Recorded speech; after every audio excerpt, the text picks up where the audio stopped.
Hi there. I got a package today and I wanted to do an unboxing video to show you what I got. This is from Polyform. These are the people that make polymer clay. Let's see here if we can adjust this camera. I'll try to keep it in frame.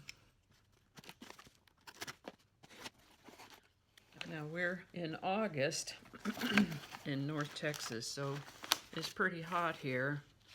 I sure hope that they didn't get overheated. But what we got was the Sculpey 3 Unicorn Pack. My understanding is that this is a limited edition item, but I will post a link if the link is still available. Okay.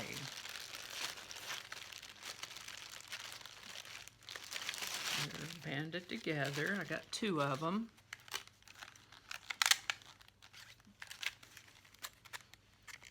And that's what the front looks like. And that's what the back looks like. Since it's been so hot in transit, the first thing I'm going to do is open them up and see if they're still squishy. Yeah. This is a Sculpey 3 product, which tends to be a bit softer and a little bit stickier than some of the other Sculpey products, and in fact other brands of polymer clay in general. And I think it may be because of this stickiness that Sculpey 3 is not a particular favorite among many polymer clay artists in general. Great for kids though. And I've found that if you're just working with one color at a time and not trying to do some of the more complex techniques like making canes, it's okay. They're called Confetti Glitter, Magic Glitter, Shine On Glitter, Cloud Pearl, Cotton Candy Pearl, and Fantasy Pearl. So let's see if I could figure this out. So I think this one will be the Cloud Pearl. It's a pretty light blue color with a pearlescent effect. This one be Confetti Glitter. I don't know if you can see that glittery effect in there. And the pink one, of course, would be Cotton Candy Pearl. Shine On Glitter, a little bit more golden. Fantasy Pearl, kind of a pale butter yellow pearl. And then that would make this one be Magic Glitter. A little hard to see on camera, but it has fine pieces of iridescent, colorful glitter in there. 6 magical colors for your whimsical creations. I think what I'll do with these is make some barrettes, and I'll show you how I do that. Alrighty, we're in the clay studio now, and I'm going to show you how I make polymer clay covered barrettes for your hair. For example, here's a little 40 millimeter one, and here's a 70 millimeter one. I hope you can see that okay. Today we're going to make 100, 70, 50, and 40 millimeter barrettes. These are tiles from Lowe's or Home Depot. These ones are flat all the way to the edge and have kind of a matte finish. They look like marble, but they're ceramic. They will certainly tolerate being placed in the oven. So the first thing we're going to do, we'll decide what color we're going to start with. And I think we'll start with this lovely aqua color, whose name I've already forgotten. And we'll start by opening it up and conditioning it. You know, from the When Life Gives You Lemons, Make Lemonade department, I ordered this coffee mug from a YouTuber that I enjoy a great deal, The Craftsman. Keep on steady crafting. And it arrived chipped. Where's that chip? Right there, chipped. So I couldn't really drink coffee out of it. And yeah, I know I could have sent it back, but I thought, well, this would make a nice addition to my craft room. And so I super glued this back in place. And in the bottom of it, I have a foam cosmetic pad so that I can set my sharp pointed tools in there, and they will hit the foam instead of the ceramic, and that helps both the ceramic and the tools.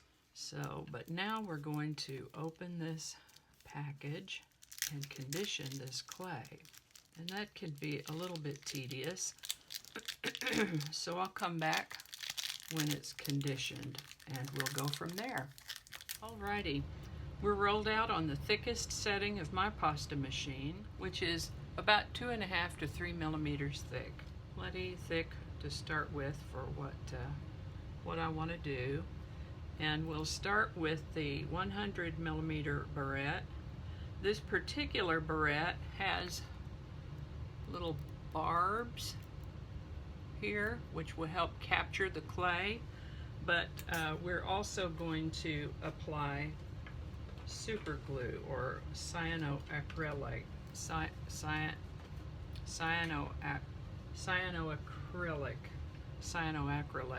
glue, super glue. It tolerates the temperatures at which we bake these. I start by wiping the barrette down with alcohol. I keep my handy dandy alcohol spray right here at the workstation. Let's see, I guess the next thing we should do is imprint our design. And golly, decisions.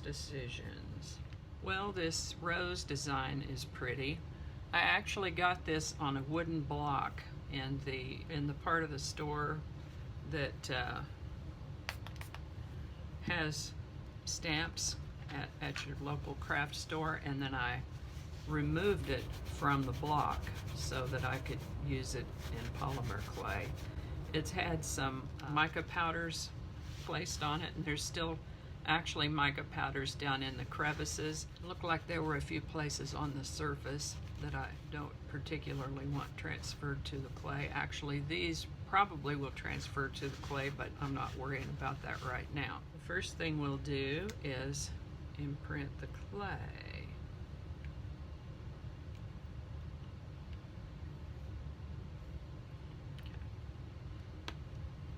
And I'll start by pressing it with my fingers.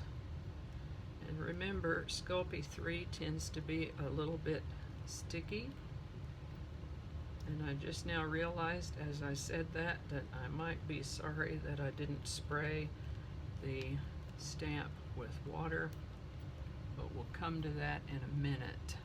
Usually I use another cosmetic sponge, but I think my other cosmetic sponge is in the other room, so we'll use a piece of paper to help smooth that in.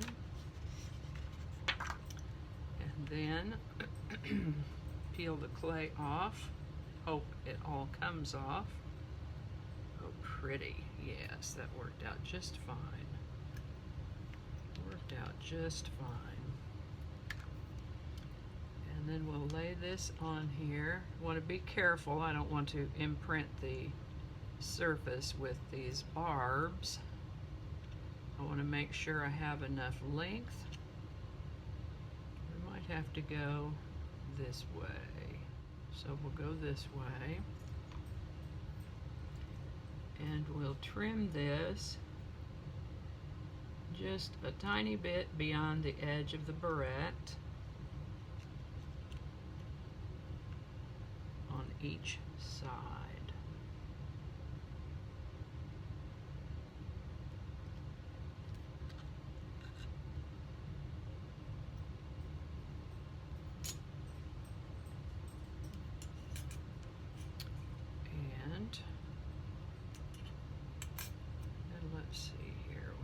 Also, to trim the ends, we'll go here. Kind of going with the design, if you can see that. Okay, there's one end, and then the other end. And again, just a little bit beyond the edge of the barrette.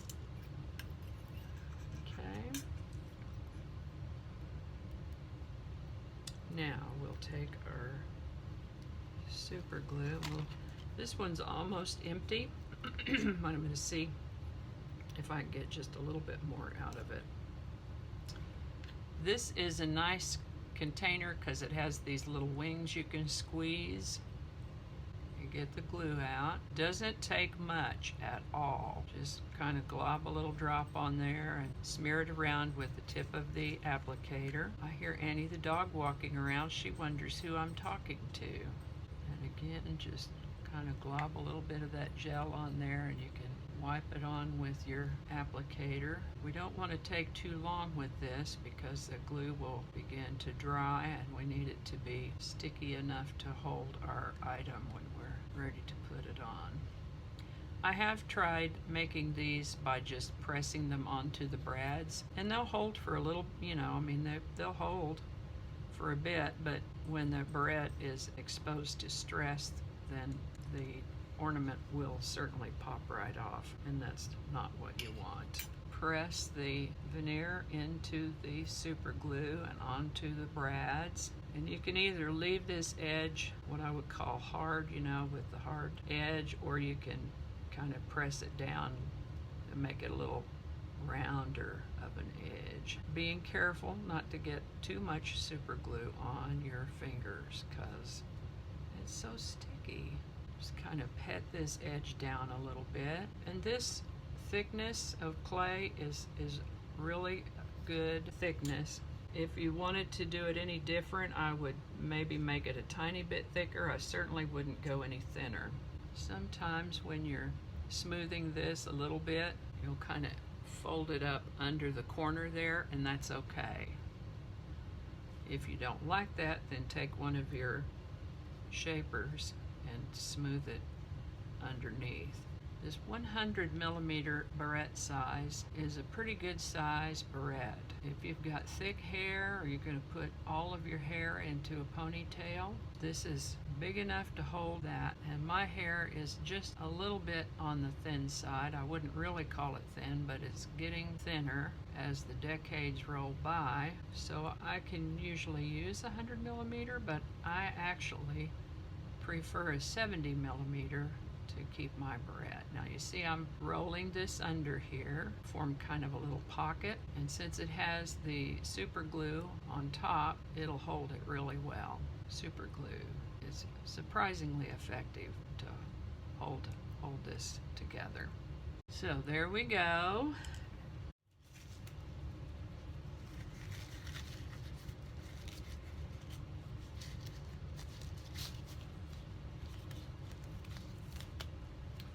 Because I want to use some of this color shift mica powder to hit the high places here.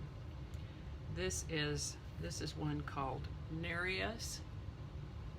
This is what it looks like on black clay. Oh boy, I got some on my finger already, and I'm not quite ready for it, so we'll use this. Okay.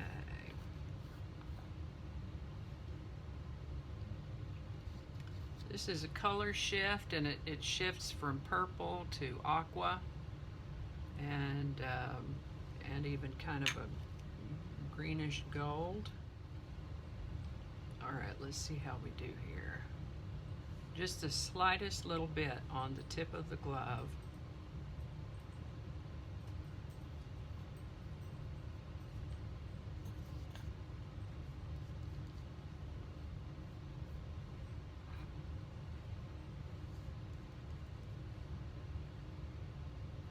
Hit the highlights.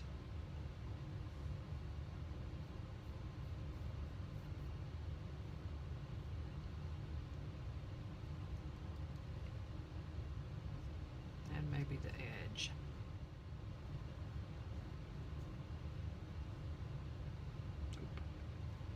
This is a very powdery powder.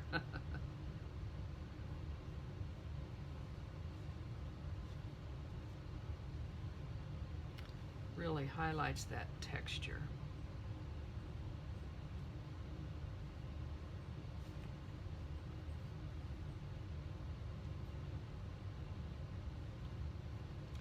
So from one angle it looks gold, and from another angle it looks purple, and from yet another angle it looks aqua. So that is really cool. Nereus. I got this from an Etsy vendor, and I'll put a link in the description to his shop. Alrighty. Now when I put these on the tile that I'm going to bake on, what I have discovered is that those barrettes they'll slide right off that tile. And so what I'll do is just take a little piece of scrap clay, reasonably well conditioned. Little piece of scrap clay, doesn't even need to be that big at all, just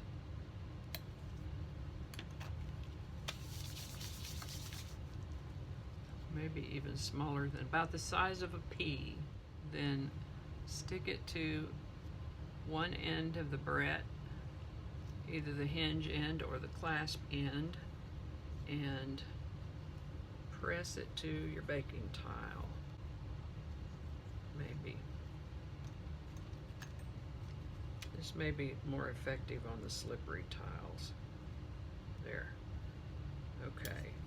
That will allow me to get it to the oven and back. So I'm going to set this aside and we'll make the next one. Okay. Now we're going to make the 70 millimeter barrette, which is what I typically wear. And again, we'll set it down next to the cut edge of the one we made earlier. And we're going to have, you know, about 2 or 3 millimeter overhang, which is, if you're married to inches, that's going to be about an 1/8 or a 1/16 of an inch, between an 1/8 and a 1/16. Okay. I kind of got that a little bit wedge shaped, so we'll trim it a little better.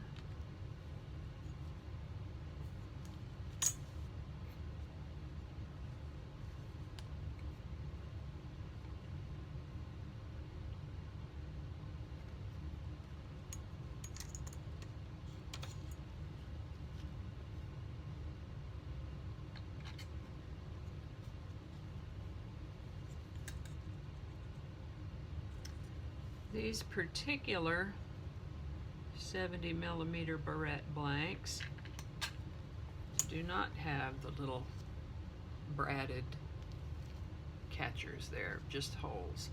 These are also the barrette blanks that I use to make my bead wrapped barrettes. And so it's particularly important to get those glued on, because your veneer will certainly snap right off. I think we'll make this one, we won't put any powder on this one, we'll make it just like it is. And again, we need to put some super glue on, get a good hold on your barrette at either end. And a little drop of super glue on there, and then spread it around with your tip of your nozzle.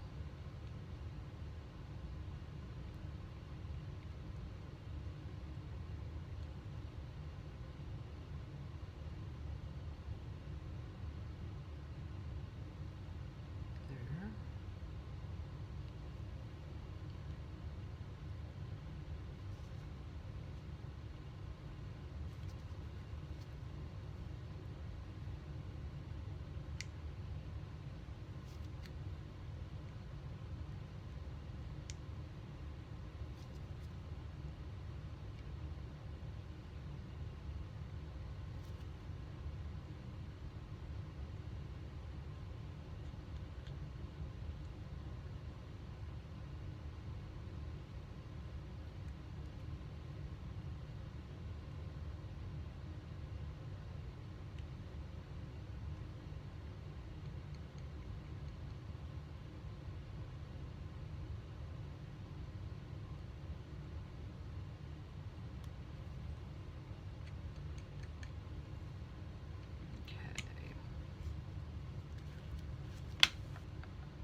on there and pick it up and make sure your barrette is centered in the veneer.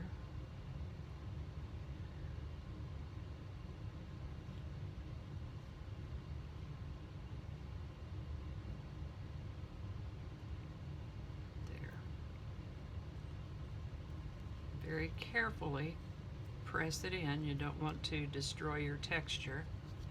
Very carefully press it into the barrette and the super glue, and then we can trim this end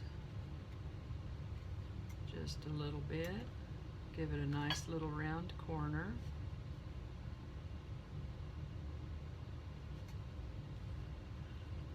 Saving your scrap as you go.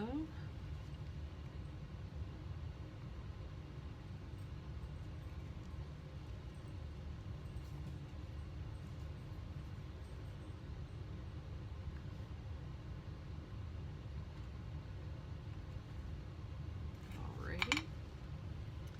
And then again, I'm going to just ever so gently rub that corner down to give it a little softened edge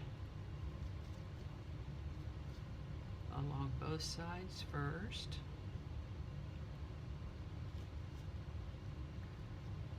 And then around the end.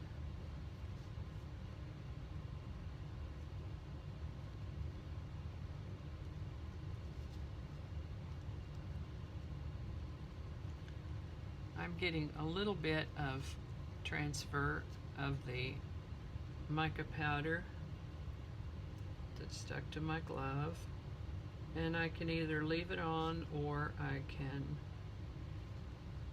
sand it off. I'll probably leave it on.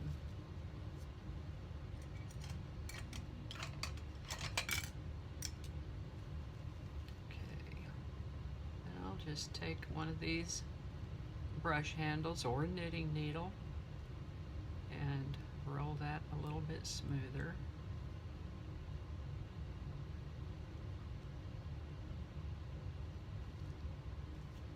And smooth it out with my finger, rubbing ever so carefully.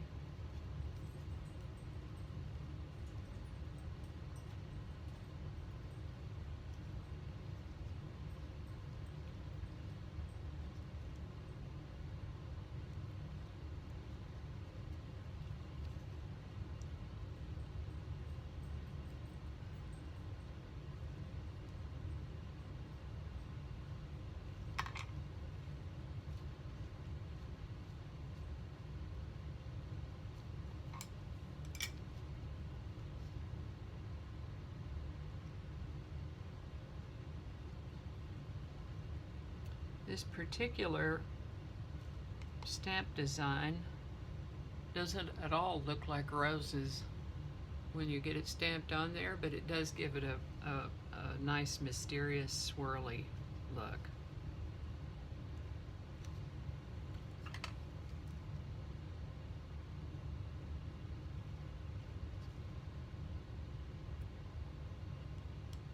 Okay.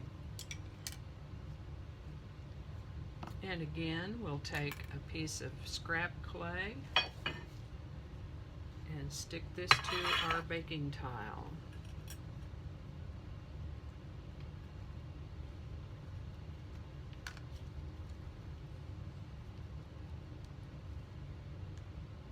There. When I take them off the tile after they've been baked, you'll see how easily that clay snaps off the metal if it hasn't been glued. Alrighty, now we have a 50mm size and a 40mm size, so we'll make adornments for them as well in the same manner. Do them just exactly the same way that we did the first two.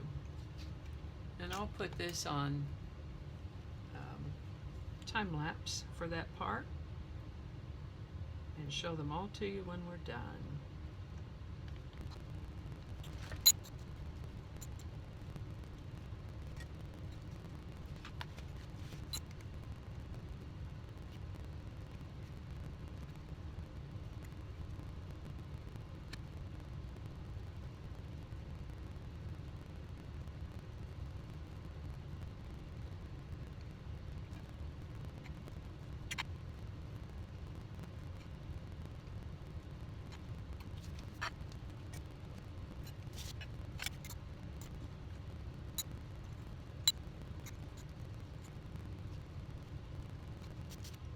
Here's a little surprise piece that I mounted in a pendant, and now we're going to use some clay softener to kind of soften those edges a bit. I'm taking care to press this down because if there's any air bubbles in there, they'll puff right up. And I think what we'll do here is just put a few drops of clay softener on the tile and go at it that way. This will be really pretty when we resin it.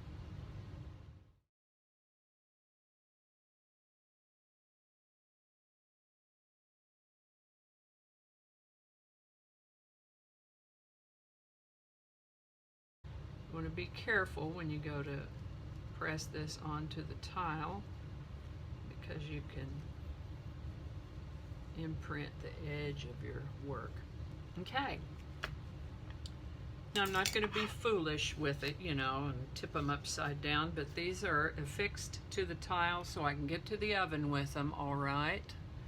And I'll go bake them and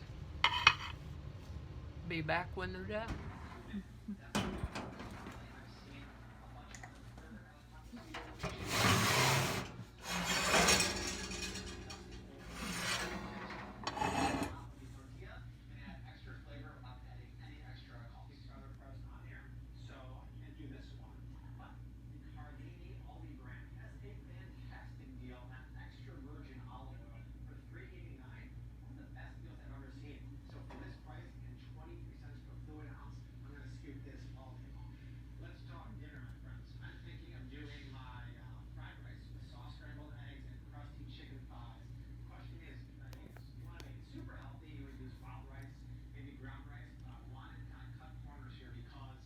Alrighty, these are out of the oven now.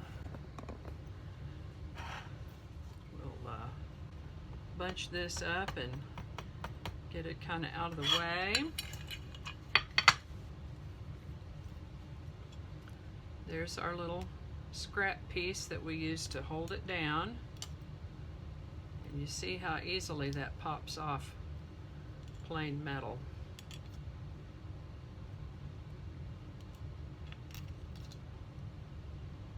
But it did keep them stuck down well enough that I could get to the oven and back. Here's this piece.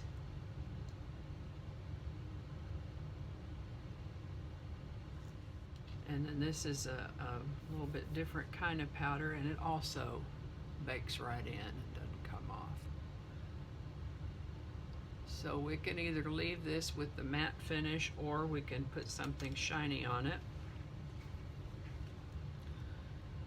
You can see the glitter a little bit better once it's baked. Hope that transfers into the camera all right. So here's the 70 millimeter, 50 millimeter, and 40 millimeter.